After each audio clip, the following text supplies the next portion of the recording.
Smackdown is on.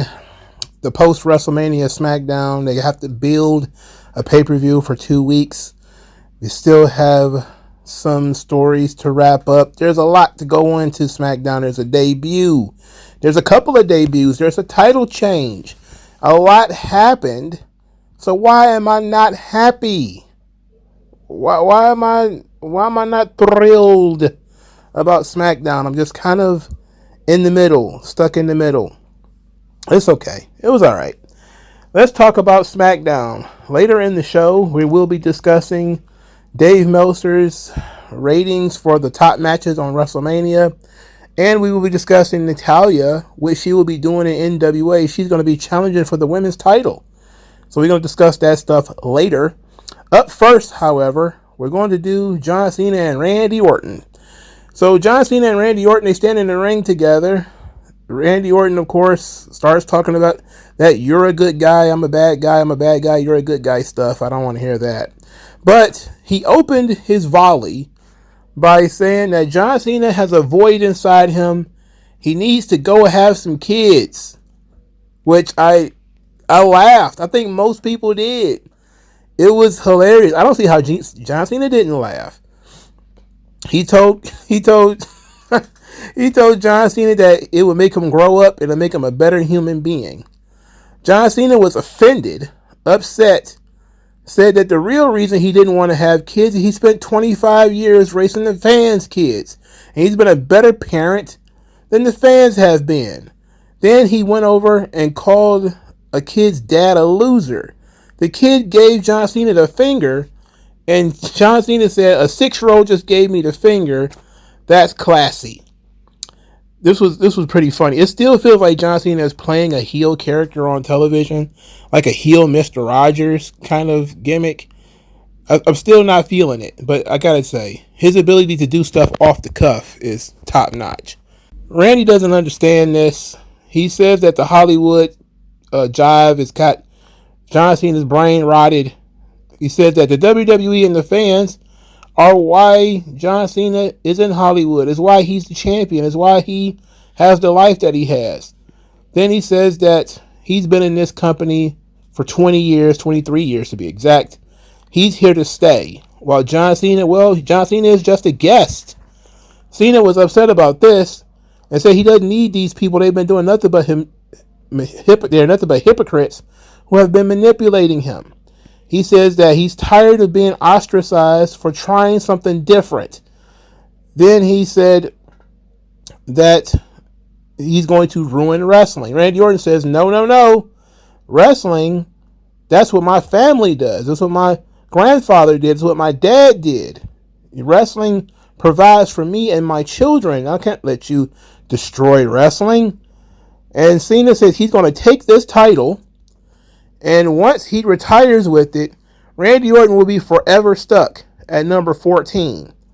He will only be a 14-time world champion. He said, yeah, they'll come up with some kind of tinfoil title, but you will have to start all over again with one.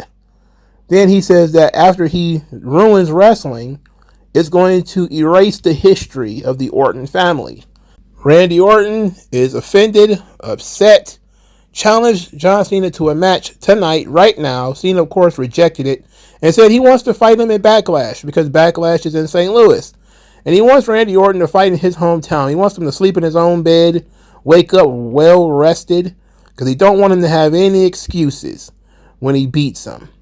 Then Cena takes a cheap shot after saying that having the belt on his shoulder is the closest that Randy Orton would ever get to it. He stomped Randy for a little bit before Randy popped up, hit him a couple of times, catch him on an RKO. End of the segment. The segment was about 25 minutes, maybe more, maybe just a shade under a half hour between the two of them. They bounced over several subjects. It was unfocused. It was clear that they were doing some of this stuff off the cuff and following quote-unquote bullet points. There's some people who are still upset about John Cena getting laid out again. It's the second time. He's been laid out 4 times since he has turned heel. He has not stood strong at any point in time during this entire run, and that is problematic. I mean, it's John Cena, so they're trying to reverse the Superman mythology that, Cena can survive anything. There was a time where you hit Cena with a metal pipe and he's just no-selling and come running at you. Now it's like, oh, you hit John Cena with one finisher and he kind of stays down forever. Kind of trying to put over the contenders and trying to make it seem like the contenders have a chance. There's a general sense of psychology here where what kind of champion do you want? Do you want John Cena to be a world beater who can kick everybody's ass? A lot like Brock Lesnar or Roman Reigns, where he just single-handedly beats the ass of everybody? Because then we're in Super Cena mode again. It's just heel version of Super Cena. Or do you want a more vulnerable, beatable champion? This is what Stone Cold Steve Austin did when he was a heel. When you're a heel in general, your toughness, if you were to look at it from a video game perspective, your health bar goes down a lot faster. You're more prone to submitting, more prone to quitting, more prone to cowardice. You become incompetent. You become almost like a putty. All of a sudden, you forgot how to fight. That's the weird magic of pro wrestling, is that sometimes you turn into a heel, all of a sudden you can't even win a fist fight anymore. Guy win a fist fight easy when he's a babyface. You punch him and bump him all over the place. He becomes a heel, all of a sudden he can't fight. He can't find the end of his own fucking wrist. Right? So what kind of champion do you want? Do you want Cena to be the world beater? To be Super Cena just in heel form? Or do you want Cena to be more beatable?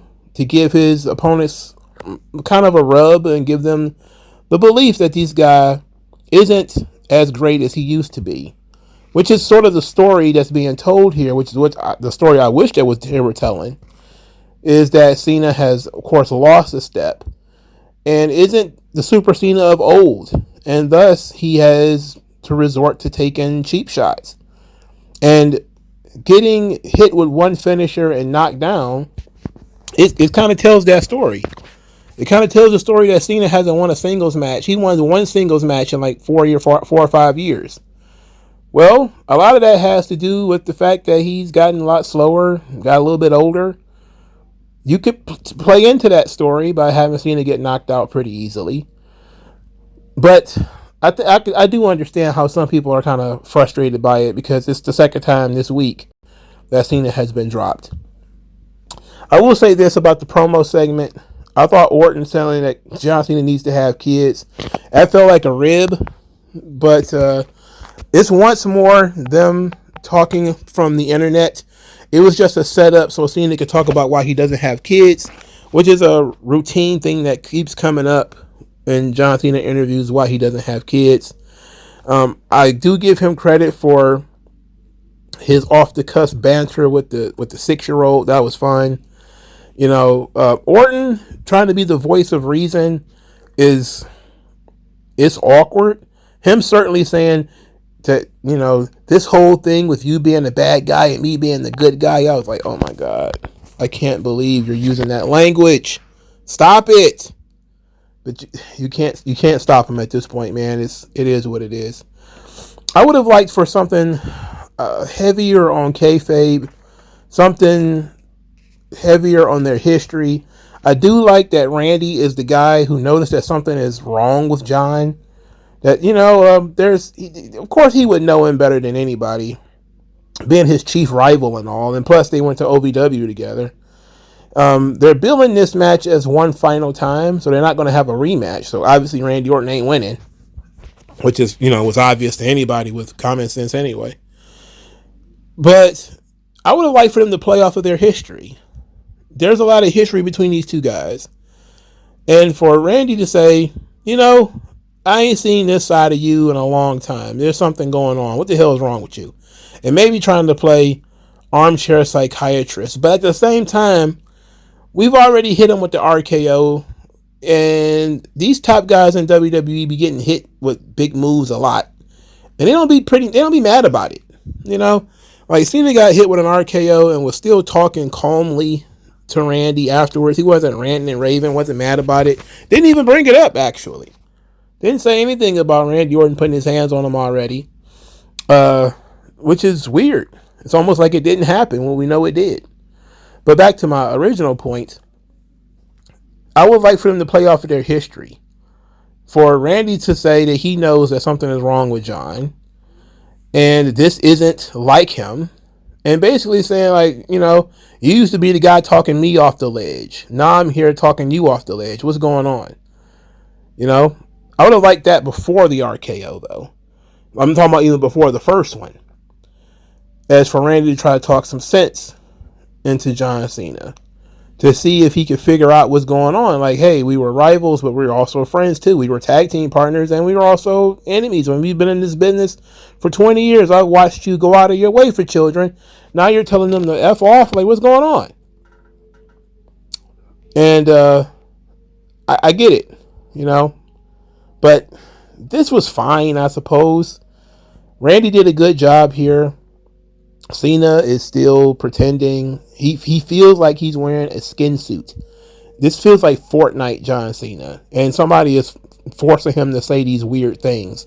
And talking this with this weird diction. And scowl all the time.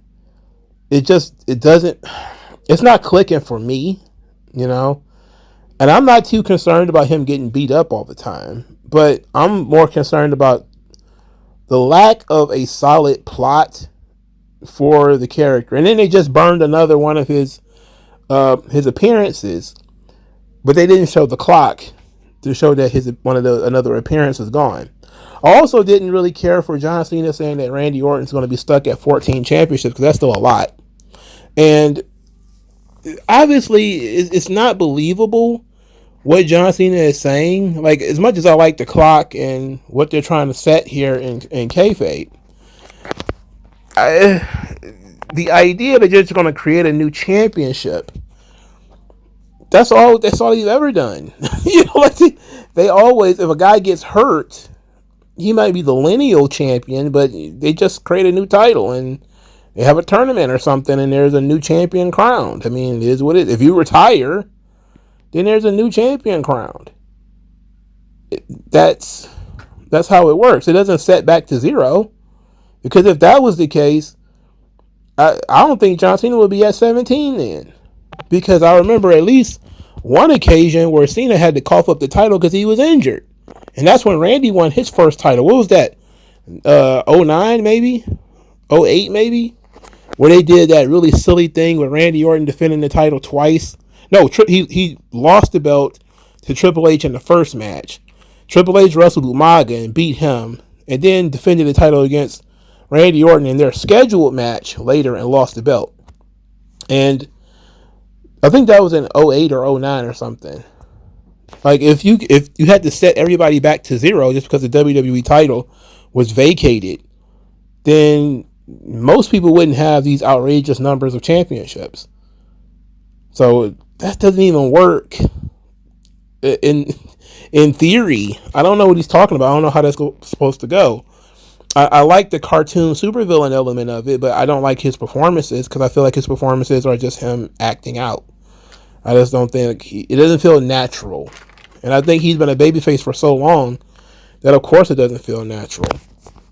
Let's move on, however. Fraxham had a vignette where they claim that they're going to make themselves undeniable. Fraxham then defeated Los Garza. Very fast-paced match. The Garzas did an MTY, which is a gorilla press off the second ropes. But the finish was Fraxham with the Spanish fly into the Phoenix Splash. Everybody likes these small cruiserweight guys. They just run around all day, jumping and twisting and all that stuff all over it. It's going to work for about 2 or 3 weeks, and then all of a sudden, you're going to have a hard time getting them on TV. You have to develop their characters and personalities. You showed a lot of highlights of what they can do, and then they went out there and had a highlight match. But nobody knows what the hell is up with these guys. I guarantee you, if you ask anybody, hey, did you know that Axiom is Spanish? No. He just debuted. They didn't even mention it, that he was originally from Spain, and Nathan Fraser's originally from Wales, and get to know these guys. It's just, hey, go out there and run around in circles and do jumps. Okay. And then that's it. And then you wonder why they're not over in 3 weeks. Because you didn't do anything with them. you're assuming everybody watched him on NXT. You know what happens when you make assumptions. All right, Tiffany Stratton comes out. She said it's still Tiffy time. People keep saying that she was going to be the next Charlotte Flair. She's going to be the first Tiffany Stratton. Then Jade comes out, Jade Cargill. She's talking very loud and very deliberately, as if she's trying to remember her lines. She says that there's a big target on Tiffany's back after WrestleMania, and Tiffany claims to be the best, but she hasn't beaten her. Tiffany then immediately challenges Jade to a match, which Jade accepts. And I'm thinking to myself, wait a minute, is Tiffany a heel or a babyface? Because why would she challenge someone to a match immediately? And it turns out she's a babyface, I guess. At the end of all this, I'm guessing that's what she turned into. Jade's promo skills are stilted. She was talking seemingly unnaturally loud into the microphone. It didn't feel natural to her. And then they decided to have this match. Now, I have a lot to discuss when it comes to this match. For starters, Tiffany Stratton versus Jade Cargill could have been a money match if you'd have put some time into it, if you'd have built it up. And it could be a pay-per-view match. Throwing it away on television with no build-up whatsoever is classic Mark booking. I talked about this on Monday. They did a similar thing. They're Mark booking. They're trying to hot shot things, make things. You should watch the show so you get to see Tiffany Stratton versus Jade Cargill in a match that meant nothing. It was non-title, by the way. And I'm like, okay, I guess. Second, I'm looking at this thing and I'm saying to myself, oh brother, after what happened at WrestleMania with Tiffany, and you're going to put her in there with Jade. Are you trying to get her killed? You know, like, both of them have been wrestling around the same amount of time. Think Tiffany debuted on TV in 2021. Jade was already wrestling by that point in time. But I think Tiffany was in NXT. So if you add time when she wasn't on television, it's probably around the same amount of time.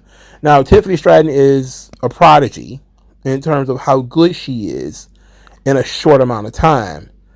But you can't expect her to pull anything out of Jade Cargill. Jade Cargill, I don't know what she did before she got into wrestling, but it's clear to me from her body language that she had to have been a bodybuilder.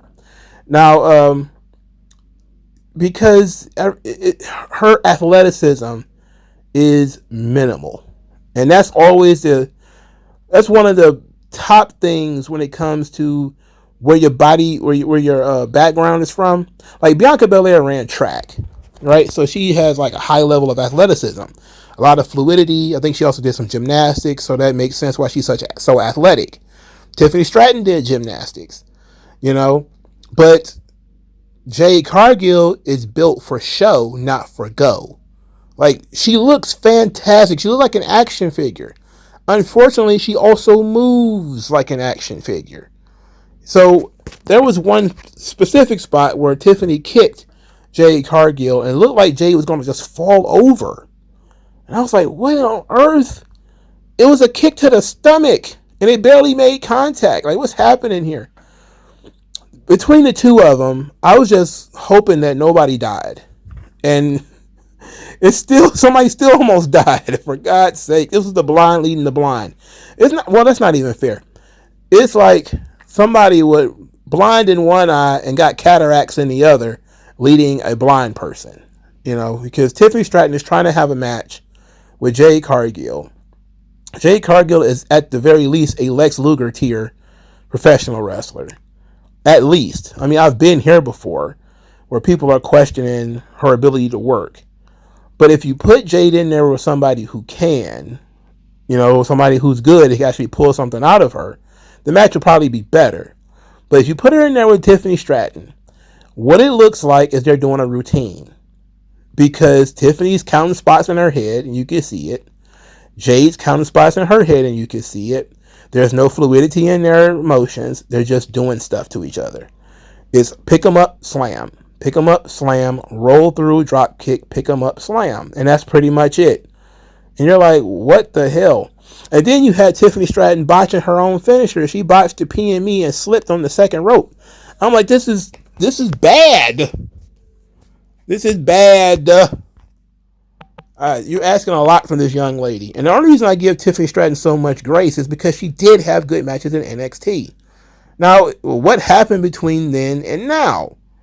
You know, is the pressure too much and that she needs to slow down? Or it might just be that, you know, too much too soon.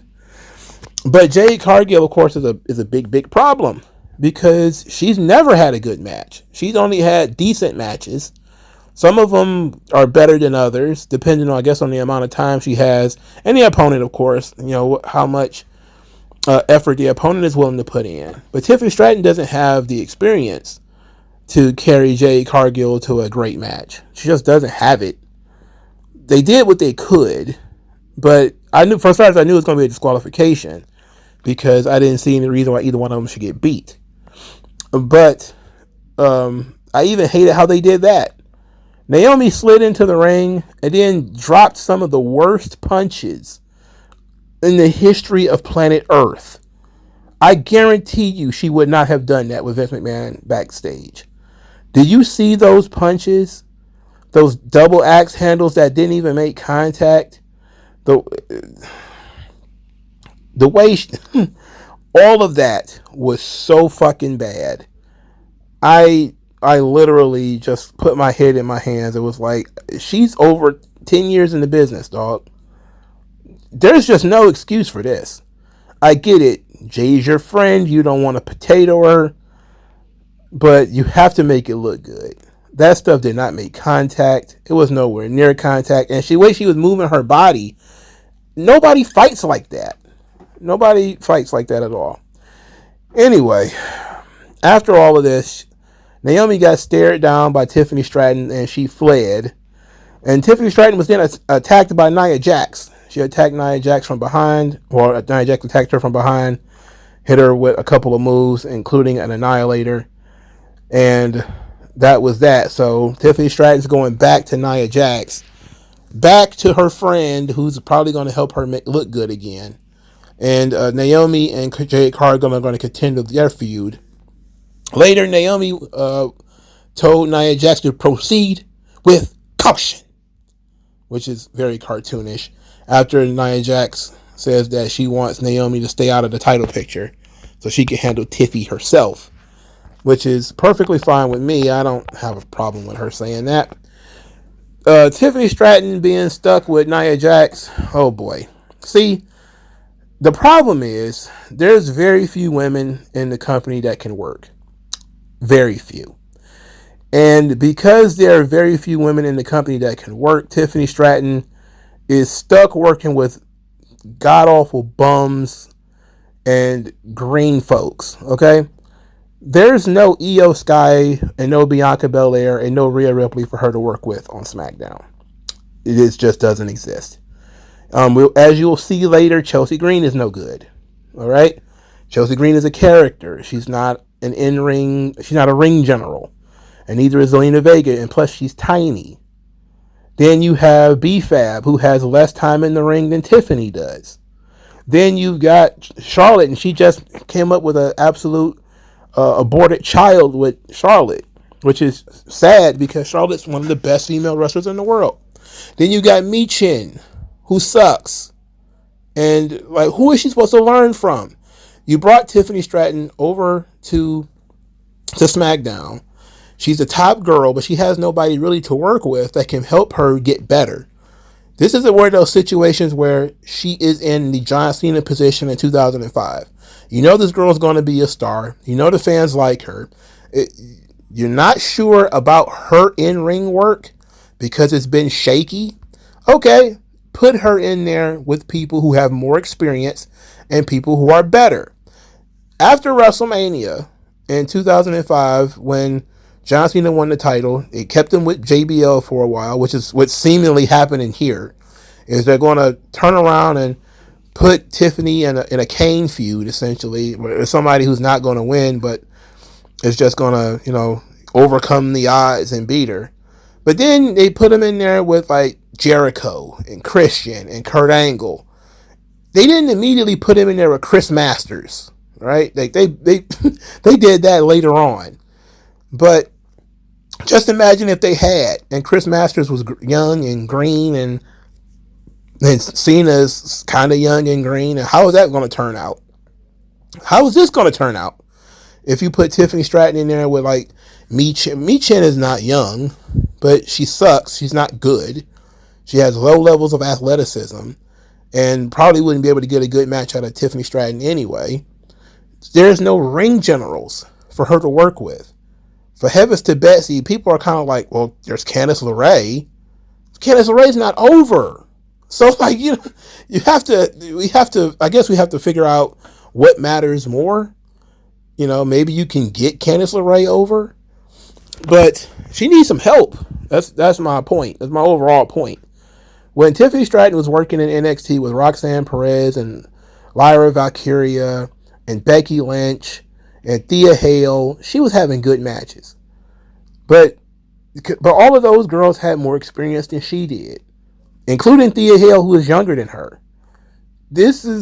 All these people on SmackDown are older than her, but either they're terrible and they've been terrible for a long time, or they're green as shit and they haven't been working that long. So she needs help. Somebody needs to bail her out. And if they're talking about bringing in Mariah May ain't been wrestling that long. She's only been wrestling about as long as Tiffany Stratton's been wrestling. So I guess she's got the experience of working in AEW, but Jesus Christ. Another person who looks like Tiffany Stratton feuding with Tiffany Stratton, that's probably not a good idea. They need to bring in somebody to help Tiffany reach her full potential. I hate to say it, but it might be a job for Auntie Pam. You might have to call in Auntie Pam and have her player coach for Tiffany Stratton, because Nia Jax ain't going to be able to do it. And you really don't have anybody else. And that's unfortunate. It's unfortunate. Jade Cargill, I'm not giving up on her yet. Too many people give up on Jade. I don't want to give up on her yet.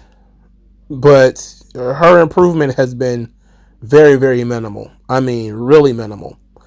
It's almost looking sometimes like she's regressing in some areas. But I think part of that is the scripted nature of WWE's promos and probably the referees telling them what to do in the microphones and all that. But I didn't like this. This was very bad. Naomi, and also, to make matters worse, is Naomi was bad too. She was terrible too. So like nobody, either people are too green or they're just naturally incompetent. Because Nia Jax obviously is the shits. And now Naomi is acting like the shits. I mean, she's just having too much fun. Jade Cargill is probably doing her best, but my God, she's limited. And Tiffany Stratton, she has all the potential in the world, but she needs to be led. She's not there yet. And she didn't learn anything from Charlotte, because Charlotte wasn't trying to teach her nothing. Charlotte was competing with her and not trying to be a mentor, so she's fucked. And then Charlotte didn't appear on this show either, so it's all bad. Jacob Fatu and Solo Sakoa came out. Solo Sakoa took credit for Jacob Fatu being the United States champion, saying nobody in his family wanted him there, but he was the one who saw Solo, and he the one who made Solo. Solo snatched the microphone from him and told Solo Sakoa that he was going to be successful with or without him, and that he's America's Most Wanted, which I love that title, as the United States champion and you're America's Most Wanted. I like that. So he's public enemy number one. Let's pause for a second. Turning Jacob Fatu babyface is a huge mistake. It is an error. I know that that's what the fans want to cheer him. He should not be a babyface. He should be a heel. And WWE insisting on turning Solo or keeping Solo as a heel while turning Jacob babyface, that is a mistake. It is a mistake. Do not do this. They've already done it. Just don't do this. Stop doing stuff like this. I know that the motto has been stop fighting against the crowd. Just roll with it, bro. But Jacob is a better heel than he is as a babyface. It literally doesn't make any sense to keep him as a babyface. Where can he go? He can't be a top babyface. You have too many top babyfaces as it is. So where is he going to go as a top babyface when he has all the room in the world to grow as a top heel? Just got to think about these things. Think these things through, brother. Anyway, LA Knight and Drew McIntyre both came out. Drew McIntyre said he wants to fight the baddest champ in the yard. He wants to fight Jacob Fatu. He has a war of words with LA Knight, who wants his rematch. They agreed to fight. Nick Aldis made it a number one contenders match, and then that was later in the show. The match ends, of course, in disqualification because Solo Sakoa got involved, and then Damian Priest got involved.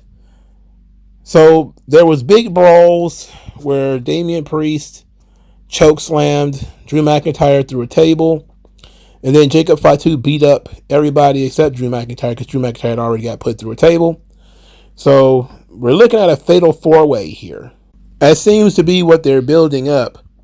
LA Knight is stuck permanently in this position. Notice how when Braun Breaker lost the Intercontinental Championship, this was the second time he had been an Intercontinental Champion, and he lost, and they moved him up the card.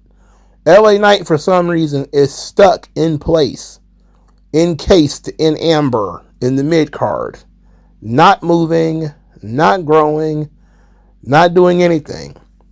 Similarly, Drew McIntyre is also stuck in place.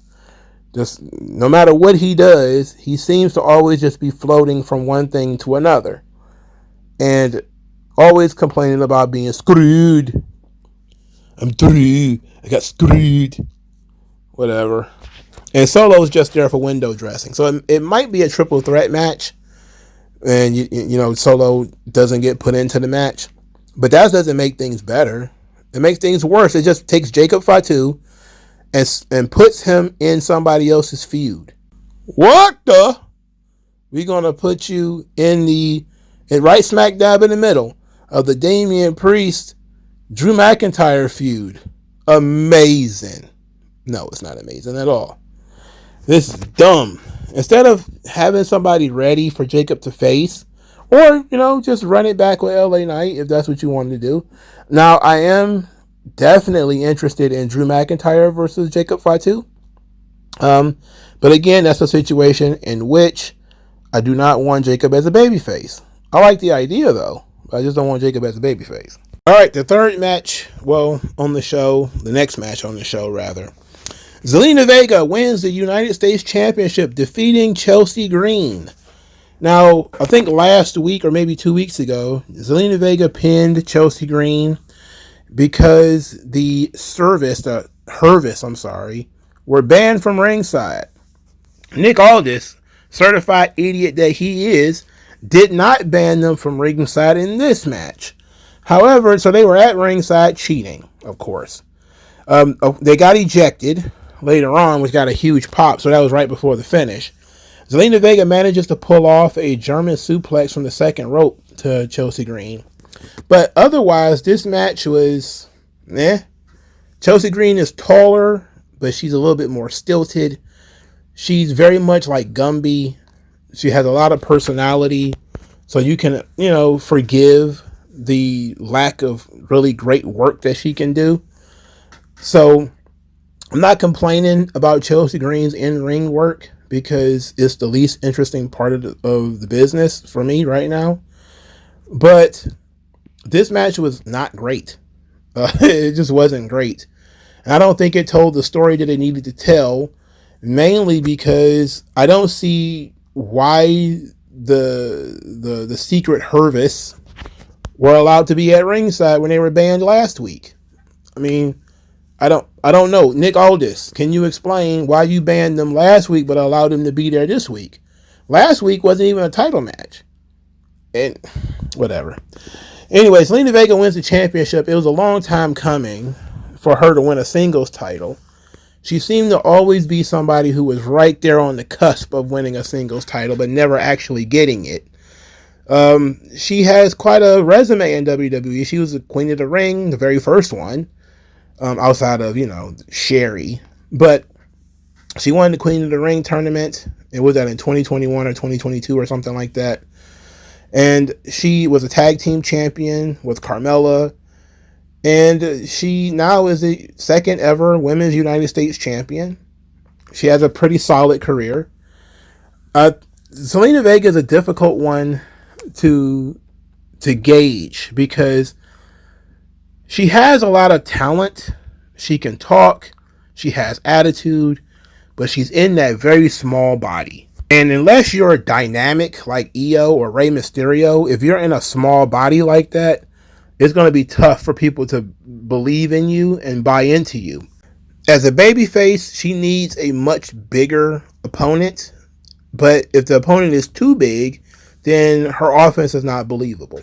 Chelsea Green is about the right size because Chelsea Green is not, despite the fact that she's tall, she's not tough. Chelsea doesn't have devastating offense. Most of Chelsea Green's stuff is her doing character shit and character selling and being super cartoonish and over the top in terms of personality. That can help somebody like Zelina.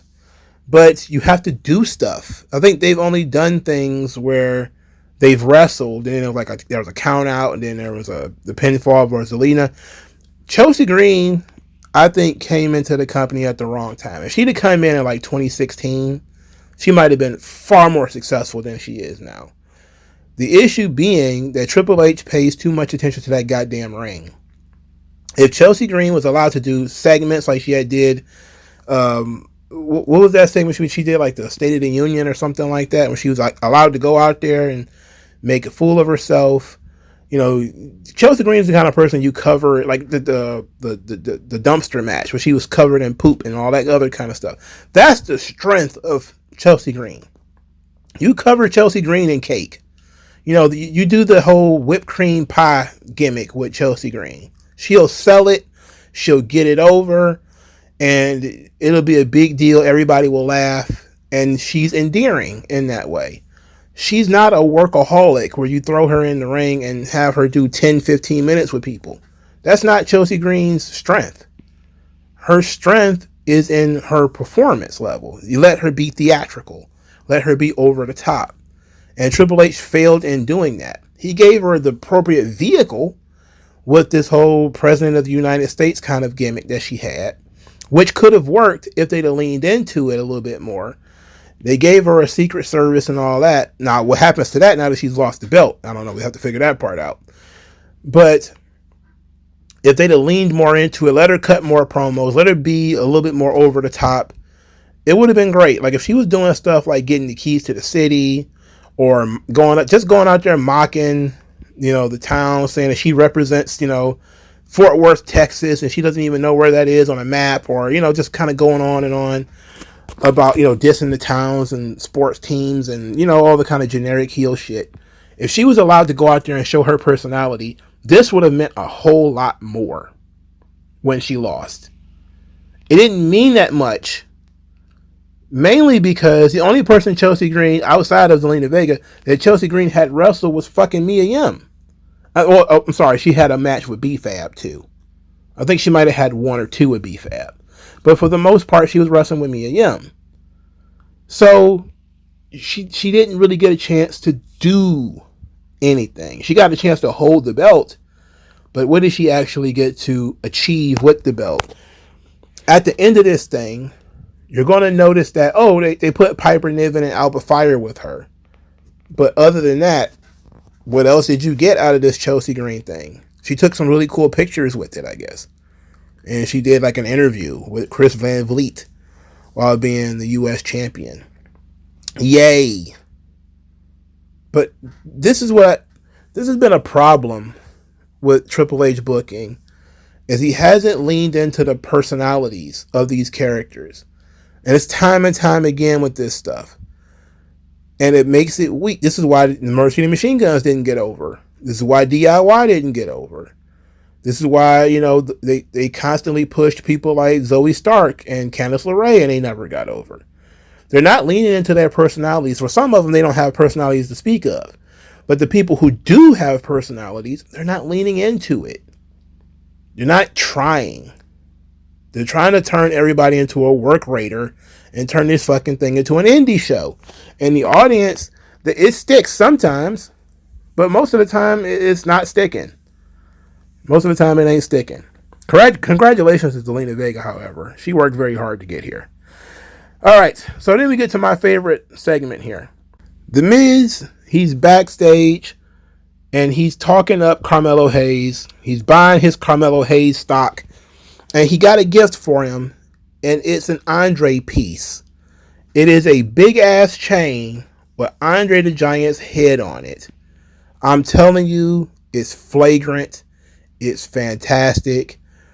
It fits into the culture, where in the early 2000s and in the 2010s and thereabouts, you started having these rappers with these absolutely ridiculous chains.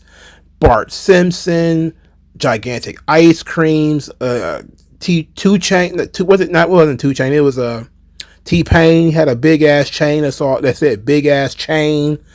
You had a guy like with I forget which one guy it was, had like a giant baby around his neck. This plays right into that. This is the culture that Carmelo kind of comes from. Is it stereotypical? Sure. But nobody else is doing it. So it's not like there's a bunch of black guys running around with big dumbass chains like this. No, it's just him. So it makes him stand out. People are going to look at that and be like, that's gaudy. That thing is audacious. It's ridiculous. It's like when Ghostface Killer had the giant eagle on his arm.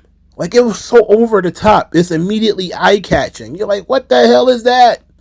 Why does he have that? And we know why Carmelo Hayes has this. He's got it because he won the Andre the Giant Memorial Battle Royal. And now he's feeling confident. He's talking about how the chain represents the chips that's on his shoulder. And now he's the 10th wonder of the world. With that thing around his neck, he becomes him. And he's starting to feel himself again, I like this. This worked for me. I just wish this was in the ring. That's the only thing I think that I wish this was in the ring. But that chain is ridiculous. It's absolutely absurd. I love it. I love that thing. I love that motherfucker like you wouldn't believe. If it gets over, and they should get it over, sell replicas. I would buy a replica. I absolutely would buy a replica of the Andre the Giant Memorial Battle Royal chain, because it's that ridiculous. I love that thing. I fell in love with it immediately. I don't even like jewelry, right? All that gaudy shit that the rappers were doing, it was kind of stupid. It was all costume jewelry anyway. One shit wasn't real. But that wasn't the point. The point was, it was a dick measuring contest between a bunch of insecure guys to show who could spend the most money on costume diamonds, right? It was the same thing with the rented cars for the music videos. It was all fake shit, right? I mean, as an adult, being the age I am now, it was more obvious than when I was a teenager, early 20s, where I was kind of like, oh man, maybe that thing is real. Now you kind of question, like, where is that thing now anyway? Where is all that bullshit jewelry these guys are running around with? They probably sold it, right? Like, once it's on your album cover, or you take a picture of it in a magazine, all of a sudden it's worth something. There's probably some stupid ass collector that'll pay you for it. Like, I always wonder, like, what happened to Ghostface Killer's gigantic arm, the bangle, the eagle bangle that he had, or the Nas QB chain, which I think spinned. I think that his QB chain was a spinner. I think. There's a lot of different, cool rapper jewelry that kind of disappeared, but Carmelo Hayes bringing back that vibe is good. It's no different than Swerve wearing a grill. Rappers wear grills. I saw Bianca Belair wearing a grill. I seen Montez Ford wearing a grill. Hell, Jacob Fatu was wearing grills, and he was wearing a jersey backwards, like crisscross. How long was he in jail again? But when if you want the culture represented, you don't want to feel left out, but you don't want them doing it either, because you're worried that how it might make other people look, instead of looking at the positives and the opportunities that it can bring. There's a lot of things you could do with a Carmelo Hayes character. And I'm not talking about putting a grill in his mouth. I'm not even suggesting that. I'm saying get him a Dapper Dan jacket. I don't know if it's even possible to get one. I don't know if the guy even still alive. But see if you can do it. See if you can get him a custom-made Dapper Dan jacket. Just for him. He'll stand out. If you go full New York with it, with the look and everything, he might actually jump out in comparison to how, especially if you go to New York hip hop, early, late 90s, early 2000s, he'll look different than everybody else. If he started dressing like fucking Cameron in 2004, he'll have everybody's attention. If he started wearing pink, yellow, big, all that kind of stuff, he'll get people's attention. Because that's what the fuck Seth Rollins is doing. Nobody, some people complain about it. Hell, I do. But the big costume jewelry, it works. It works for getting people's attention, which is what you want in wrestling. And you don't want this guy carrying a goddamn trophy around, because the trophy is goddamn huge. Lashley had a problem carrying that damn thing around. So you certainly don't want Carmelo Hayes carrying it around. Anyway, The Miz, after giving Carmelo Hayes the chain, says that he has something he has to get off his chest. So he goes to the ring to complain about not being at WrestleMania. Said he should have got the call to fill in for Rey Mysterio. He should have got the call to fill in for Kevin Owens, because he did what Cody Rhodes couldn't do, and that is beat John Cena in the main event of WrestleMania. He says, but they took his spots and they gave it to TikTok memes and guys who get over on YouTube who can't lace his boots in this ring. The lights go out. Alister Black appears with his original theme, which is the best part about all of this. He soaks up some scenery. The Miz runs his mouth and gets kicked in the face with the black mask. And that was it. There was a light Tony Fumble chant, a light welcome back chant. But for the most part, it was kind of a wishy-washy reaction. It wasn't the big, huge reaction we were expecting. It was kind of like, yeah, you're back. And then some people were kind of like, I don't ever remember seeing you before in my life. But, he was there during the pandemic, and most people never went back and looked at the pandemic. And they didn't watch AEW, so they didn't see him there either. So, for some people, this is the first time they've seen him, which is fine. My issue here, look, I love The Miz. I think The Miz is fantastic. I think he did a good job here. This is one of the better promos on the show. It felt natural, and it felt like, The Miz was legitimately upset that he wasn't on WrestleMania. They booked these two guys to wrestle next week, by the way. But why does Triple H insist on re-debuting or bringing people in at this level? Alistair Black is a guy, you could have brought him in higher on the card. And it's the same thing. I had a problem with this when it comes to Jacob Fatu, and I think I mentioned this. Why is Jacob Fatu even in the United States title division? He could have been wrestling Roman Reigns at WrestleMania. He was undefeated. He was super over. He hadn't been beaten or submitted. The match with him and Roman would have been great if they'd have put it together appropriately. Why not take him to that level? So what? He would have had to lose or win, however you wanted to do it. But you would have brought him in. He'd have been an absolute badass. But now you're putting him in there with people nobody cares about. Or, yeah, people care about him, but not really. He did the same thing to Rusev, man. I don't get it. I don't understand this. When you look at how he debuted in AEW, when the lights went out and the lights came back on, he just, boom, kicked Cody Rhodes right in the head. Knocked him flat on out. Cody Rhodes was the top guy at the time. Was he the world champion? No. But he was the top guy. it immediately sparked a feud that people was interested in. Here, it sparked a match with The Miz. Okay, now what you going to do after this match? I don't know. How about, hey, we're going to have Alister Black make a huge impact. How are we going to do that? Maybe you have Cody Rhodes in the ring making up all these excuses about why he lost to John Cena. The lights go out. Lights come back on. Here's Alister Black, kicked him right in the goddamn head. He don't want to hear that. Or maybe you don't want to do it with Cody Rhodes. Maybe you have Jacob Fatu in the ring talking about being all gas, no brakes, and yada, yada, yada. He public enemy number one, yada, yada, and then he gets kicked in the head. You know, lights go out, lights come back on, boom. Or Drew McIntyre. Like, there's so many other people we could have gone with where people would have been like, ooh, that's an interesting opponent for this guy. A high-level opponent for this guy. But they decided, let's go with The Miz. You know, the comedy guy. Like, there's certain people you can start with Miz. And I thought they were going to do Joe Hendry. Because when he started talking about TikTok memes and stuff like that, I was like, okay, Joe Hendry's about to come out there and probably chokeslam Miz. Because there was conversations that WWE and TNA was leading to a Miz feud from, I guess, some situation that was supposed to happen in Scotland, but it didn't occur. And I was like, okay, Miz is going to come out there, complain, and Joe Hendry would interrupt him. Which probably would have been better if it was Joe Hendry that interrupted him. But it's Alister Black, so I don't expect this match to last long between the two of them. And I don't expect that Alister Black will have much to do afterwards.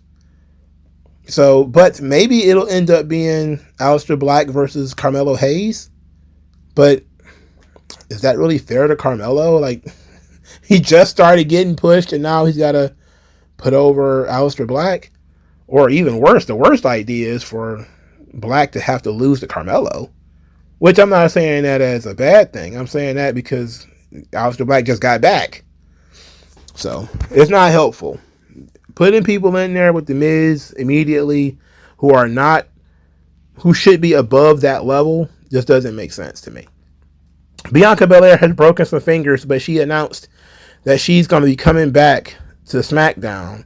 So her sojourn to Monday Night Raw was short-lived. R-Truth still loves John Cena. Says he still wants to be like John Cena when he grows up. John Cena is still his hero. Is this supposed to be some kind of vague heel turn for R-Truth? Because if that's going to be the case, it's not going to work, sir. People love R-Truth. And contrary to what Dave Meltzer said, Joe Hendry is not R-Truth level. I mean, this guy... I understand that Dave Meltzer wants to take pot shots at TNA because they're in a working relationship with WWE and that's just the easy thing to do. But to pretend that you don't understand wrestling psychology, to say that, oh, he got buried, or that Joe Hendry is just a cool entrance. Okay. I mean, he was drawing the shows when TNA got hot. It was because of Joe Hendry. You can deny it if you want, but it's just undeniable. I was in one of those buildings. You know, I don't want to go a whole Dave Smith, Douglas Murray, but when was the last time Dave Meltzer went to a TNA show? I was in the building when Joe Hendry did not win the TNA World title in Detroit. There was disgust in the air. There were people deflated that Joe Hendry did not win the title. They wanted him to win the title more than anything. And to say that he's R-Truth level is pretty fucking embarrassing. And it goes to show that Dave Meltzer, his analysis is often biased by his personal point of view. I'm pretty sure he doesn't even watch the show. I can tell you there's a lot of people who don't watch that show. And I'm not saying that you should. I'm just saying that you don't watch it, which is fine because there's a lot of shit that I don't bother to watch. I also don't bother to attack and belittle their champions and shit either. If you look at the way that they put together the Randy Orton Joe Hendry match, Joe Hendry lost not because he couldn't hang with Randy Orton. He lost because he was hot dogging. He was doing his gimmick. No different than anybody else who might have got caught slipping. But enough of me trying to make sense of that. Let's move into the main event. The Street Profits defeated DIY and Motor City Machine Guns to maintain the tag team championships. This match was high-end packed, whole lot of spots. They did a whole lot of shit in this match. They went overboard, I think. They were constantly building stuff, and there was a whole lot of hella bumps. For starters, Montez Ford came out in Shawn Michaels inspired gear. I gotta say, I was sports entertained. Cowboy hat and all, I was sports entertained. Including Dawkins and Tez were wearing Shawn Michaels inspired gear. I love it. Great shit. Tommaso Ciampa looks like Freddy Krueger without a beard. Very gross. He needs to grow that thing back immediately. I know he had to cut it because he did something to his chin. I don't know what he did to his chin, but he needs to stop doing it. Don't do it ever again. He looked weird. So there was a couple of spots. I'm not going to go through them all, obviously, because we'd be here all goddamn day. But Montez Ford did a leap over the top rope as Dawkins had, I believe it was maybe Tommaso Ciampa on his shoulders. And they did a doomsday device into the pile. I'm telling you, these boys are not playing. These boys are not fucking around. All right, that was an amazing spot. Tez also did a helo over the top rope onto Tommaso Ciampa, who was laid out on a table. It was a crazy spot. The Motor City Machine Guns did their finisher on a table that was set up between the apron and the announce desk. Crazy spot. Dawkins did a spear off the ladder onto Tommaso Ciampa, who was holding on to the belts or holding on to the lever or whatever you want to call it that was holding the belts. He was dangling up there for a while. He had some really good grip strength because he held up there for a second as Dawkins prepared and measured and took his time. And they both crashed through a table. And then ultimately, Montez Ford pulled down the championships to win the match. I gotta say that the big spot for Dawkins, the big spear that landed through the table, I gotta tell you, it took way too long for us to get through that. And because it took so long, I gotta take some points off. It just took forever for that whole thing to set up. But for the most part, the match was a solid car crash match. A whole lot of big risks taken. These guys definitely showed that they should have been on the WrestleMania card and wanted to go out there and show out. And I think they did it. They did a really good job here. But the thing with the TLC matches is it becomes just Big Bob the Builder stuff where everybody's just putting something together and jumping off of it. So Smackdown. Let's do a quick recap. I do have a question, though.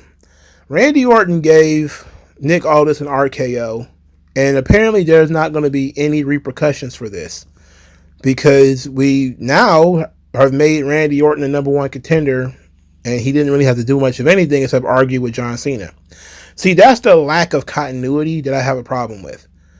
Randy Orton gave Nick Aldis an RKO. And then he came out there and said, well, I paid my fine previously, so you can't do anything now. Which makes no goddamn sense. It makes no sense. And so not only did he get to have his WrestleMania match, which would have been a perfect punishment for to take it from him, or it could have made whoever his opponent was going to be a punishment. But now he's get to be the number one contender for the title simply by arguing with John Cena. See, why? Why is Nick Aldis allowing that to happen? This is just like what I talked about before, that sometimes there's continuity errors in wrestling shows. That's a huge continuity error. But I didn't mind the program with Cena and Orton. It was okay. The Alister Black re-debut was fine. I wish it was just somebody else on a higher level on the card. I'm a big fan Big fan of the Andre the Giant Memorial Chain. Big fan of Zelina Vega winning the U.S. title. Not a big fan of Tiffany Stratton versus Jade Cargill, not having some kind of build put on it, not trying an attempt to make it a big match or a championship match, for God's sake. Certainly not a big fan of the multiple disqualifications on the show. But I am a huge fan of Jacob Fatu, so there's a lot there. Smackdown is kind of a thumbs in the middle show for me. Okie dokie. Now let's talk about these star ratings that Dave Meltzer gave to just certain matches at WrestleMania. We're not going to go through all of them because I don't want to look for those. I just want to look at the ones that have been most prevalent, that have been discussed. Let's start with the Gunther versus Jey Uso. He gave it a 3 3/4 stars. Okay. This is a pretty run-of-the-mill match to be 3 stars. I think that's fair. You know, I don't think there was anything special about Gunther versus Jey Uso, but it wasn't bad. It just wasn't special. So 3 3/4 stars is fine. Io Sky, Rhea Ripley, Bianca Belair received 5 stars from Dave Meltzer. I think people have raved about this match, and they were raving about the match as it was occurring. Is it an all-time wrestling classic? It was a fucking triple threat match. I don't believe in 5-star triple threat matches. I don't. So, by that standard, I never would have given it 5 stars. But Dave Meltzer has an absolutely irrational love of all things Japanese. And Io Sky is in this match. She's one of the best female wrestlers in the world, legitimately. And so is Bianca and Rhea. You know, just not take too much off of them. But you know he gave this match 5 stars because of Io. That's why he did this. I'm not going to argue with him because, again, his ratings are who cares? Like really, who gives a shit? But to think that this match got 5 stars, I mean, I can't argue with it. It was a fantastic match. I don't know the difference between a 5-star match and a 4.5-star match, but you know, it was a pretty damn good match. Seth Rollins versus CM Punk versus Roman Reigns got 4 3/4 stars. So, not quite the classic of the Bianca, Rhea, Io match, but in the same category or in the same class. Now, if you want to compare these two matches, I've only watched this match twice. The CM Punk, Seth Rollins, and Roman Reigns match. I haven't watched the women's match again yet. This match was very solid. Again, it's a triple threat match. That takes off multiple points for me. Also, there was a very long, theatrical segment there with the heel turn for Paul Heyman. And maybe that seems like it would be something Meltzer would take points off for, as it stops the action. And Meltzer loves the action more than anything. He doesn't care about storytelling. He doesn't care about selling. He doesn't care about any of that shit. Just keep doing moves, you move monkeys. Just keep doing moves.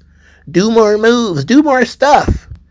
And they didn't do more stuff afterwards. So I get it. They didn't do a bunch of stuff. Now let's get to the absolutely absurd. Cody Rhodes versus John Cena was given 1 3/4 stars. 1 star? Look, I haven't watched this match again, but I have a hard time believing that this match was 1 star. That would make it literally one of the worst matches to ever occur, and that can't be true. I think that if you barely have life in you, you could get at least a 2-star match. I've seen Meltzer give higher star ratings to matches with guys with blow-up dolls. That's why I don't take this kind of stuff seriously. But I think the experimental style of Cena, where he's trying to work to not get hurt, and he's working like 99 Kevin Nash, That did take a lot of people out of it. The Travis Scott interference takes a lot of people out of it. I get that. I actually don't even argue with it. I just think giving it a 1.75 star is egregious. It's very flagrant, to be quite honest. Tiffany Stratton versus Charlotte Flair also got a 1.75 stars. There were some miscues in this. There was some sandbagging in this. Again, I liked it better on a second watch. So I'm definitely not going to say as a 1.75 star. Maybe give it a 2.75. And maybe a 3. It wasn't perfect. And it wasn't trying to be. It wasn't an orchestrated, choreographed match. It did look like people who were not cooperating. And in wrestling, everybody knows that you're supposed to be cooperating. But that actually works against it because it's supposed to simulate a fight. So it's one of those things where if you prefer the simulated fight feel, you probably liked it a little bit more. But if you're into all of the orchestrated stuff that typically happens in wrestling matches, then you probably hated this thing because it didn't look smooth. And of course it didn't look smooth because Charlotte was doing some sandbagging and Tiffany was making mistakes and was not getting any help, But overall, I think they told a decent story in the ring, working each other's legs, working stiff, and they hit some pretty good stuff. And the crowd seemed to like it. The crowd chanted this is awesome for the match. They were into it. How did this match get 1.75? I just don't understand it. I don't get it. But I still would say definitely it should be low. But 1.75 seems a little bit egregious. It seems flagrant. I'm using that word again. I just looked it up, so I'm going to keep using it. All right, so let's talk about one more thing before we get out of here. Natalya Neidhart, Natty Neidhart. She will be wrestling Kylie Page for the NWA Women's World title on May the 17th at the Crockett Cup. And the only thing I have to say about this is there a chance that Natalya Neidhart becomes the women's champion of the NWA? Would Billy Corgan actually make the move and give the belt to Natty? I think if he could guarantee that Natty would come back to drop it, he would do it. Remember, he gave the belt to Cody. He lost. He talked him and Nick Aldis. They put together.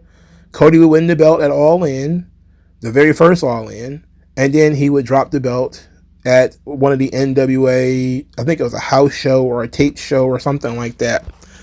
If WWE was to give Billy Corgan a thumbs up and say, yeah, Natty will absolutely come back to lose that belt, I think Billy Corgan would do it. And you know what? It might actually be worth doing. If she can sell some tickets. If Natalya moves tickets, I say do it. It'd be something that nobody had ever done in terms of putting a championship on a high-level championship, one of your top championships, on a WWE talent. I think only Japanese promotions had done stuff like that in recent years. I think Omos winning a tag team title or something.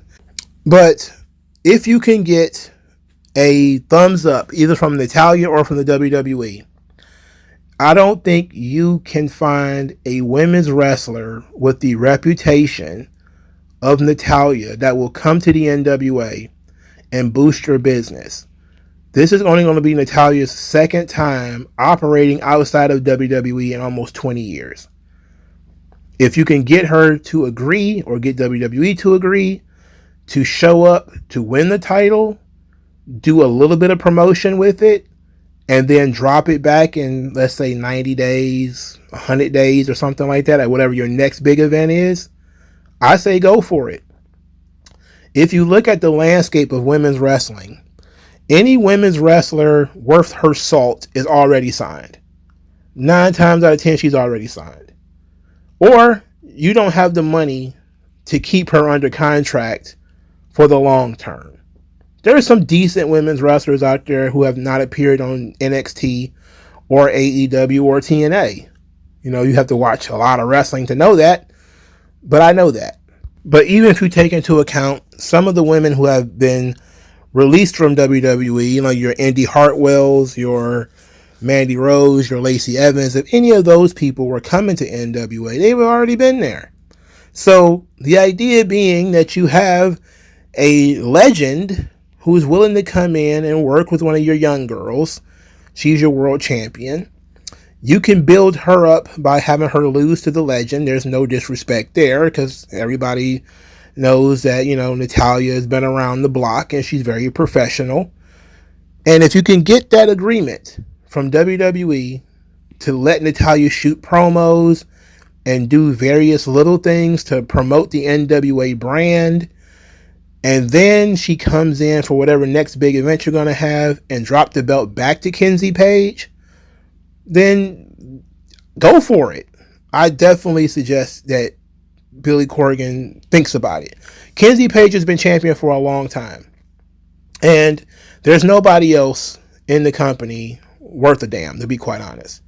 The women's division in the NWA, I took a glance at it. Because I've taken a glance at Power a couple of times in recent weeks. It's not very good. Okay, so you need whatever attention you can get on that belt as you possibly can. Just get some assurances that, one, you're not going to have Natalya called up to Smackdown to do a job to fucking Roxanne Perez in 30 seconds, you know, while she's holding your belt. That's the first thing. Or maybe you're okay with that because at least she'll be holding the belt on TV, which, you know, TNA was. And that she'll come back and drop the belt to whoever you want her to drop the belt to. It'll probably be Kenzie Page because she's the best female wrestler in the fucking NWA at that point.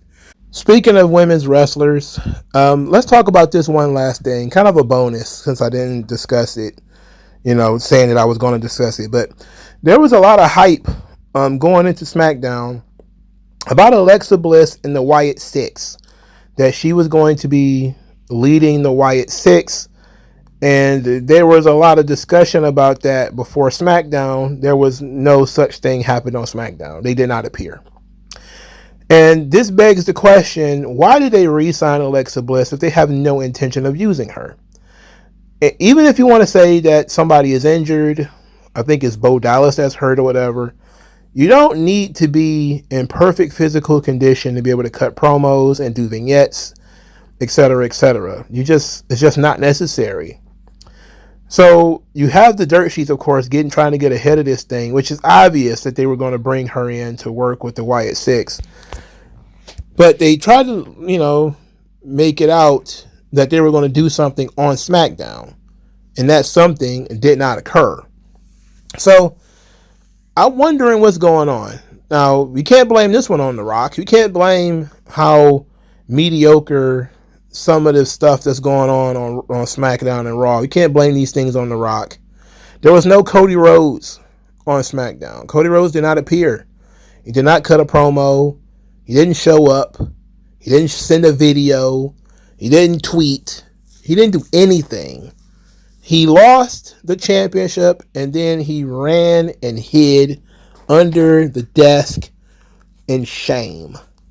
He was ashamed. And this felt like he needed to have some kind of redemption promo on the show. And this is what I mean earlier when I was talking about he needed to be distracted for a while. Considering John Cena is going to be working with Randy Orton. And maybe you're going to give Cody some time off. Okay, maybe. In which case, you probably should have just wrote him off TV. And had somebody do something to him so that he can go home for a while and freshen up, and then he'll have a fresh feud when he turns around and comes back, which probably is the way I would have written it, rather than, you know, oh, he lost to John Cena and now he's, you know, got the curtains drawn and he's sitting in the house and he's basically hiding from the public. I don't like that. He needs to come out and face the people. Also, you had John Cena on Raw and SmackDown this week, which is very impressive. Okay. I guess that's it. That's all I got. So thank you guys for your time. Feel free to donate if you can. Every dollar helps. I appreciate you guys. I love you guys. Thank you. I'll talk to you guys later.